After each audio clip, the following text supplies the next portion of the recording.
Hello guys, இந்த பதிவில் நம்ம என்ன பார்க்க போகிறோம்னா, நிறைய பேர் கிரெடிட் கார்டு கொடுக்குறாங்கன்னு ஃப்ரீயாக வாங்கிடுறீங்க. ஓகேங்களா? அதை எப்படி யூஸ் பண்ணணும்னு கூட யாருக்கும் தெரிய மாட்டேது. ஓகேங்களா? உங்களுக்கு ஒரு கார்டு இப்போ கொடுத்துட்டாங்களா, உதாரணத்துக்கு எனக்கு ஒரு கார்டு கொடுத்துட்டாங்க, அதில் லிமிட்டு 90,000 1,00,000 கொடுத்துட்றாங்கன்னு வச்சுங்களேன். எனக்கு இப்போது இந்த 1ஆம் தேதி எனக்கு கார்டு கொடுத்துட்டாங்க. ஓகேங்களா? பில்லிங் டேட்டுன்னு ஒன்று கொடுப்பாங்க. அதாவது நீங்கள் கார்டு யூஸ் பண்ணுற டேட்லேருந்து கிடையாது. ஓகேங்களா? பில்லிங் டேட்னா 15ஆம் தேதி ஆனால் உங்களுக்கு பில் டேட் வரும். உங்களுக்குன்னு ஒரு டேட்டு கொடுப்பாங்க அந்த கார்டுக்குன்னு. எனக்கு நான் இந்த 1ஆம் தேதி வாங்கிட்டேன். ஓகேங்களா? இன்றைக்கி யூஸ் பண்ணிட்டேன்னா இந்த மாதம் 15ஆம் தேதி எனக்கு பில் வரும். ஓகேங்களா? 1ஆம் தேதியிலேருந்து 15ஆம் தேதிக்குள்ளே பில் வந்துடும். ஓகேங்களா?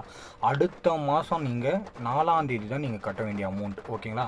அதே நீங்கள் 16ஆம் தேதிக்கு மேலே யூஸ் பண்ணிங்கன்னா அடுத்த மாதம் இல்லாமல் 4ஆம் தேதி இல்லாமல் அதுக்கு அடுத்த மாதம் நீங்கள் கட்டுற மாதிரி வரும். ஓகேங்களா? இதில் 40 நாள் இல்லை 30 நாள் உங்களுக்கு டைம் கொடுத்துருவாங்க. ஆனால் நீங்கள் கட்ட தவறிட்டீங்க, இப்போ ஒரு 100 ரூபாய் எடுத்து கட்ட தவறிட்டீங்கன்னா அந்த 100 ரூபாய்க்கு வட்டி குட்டி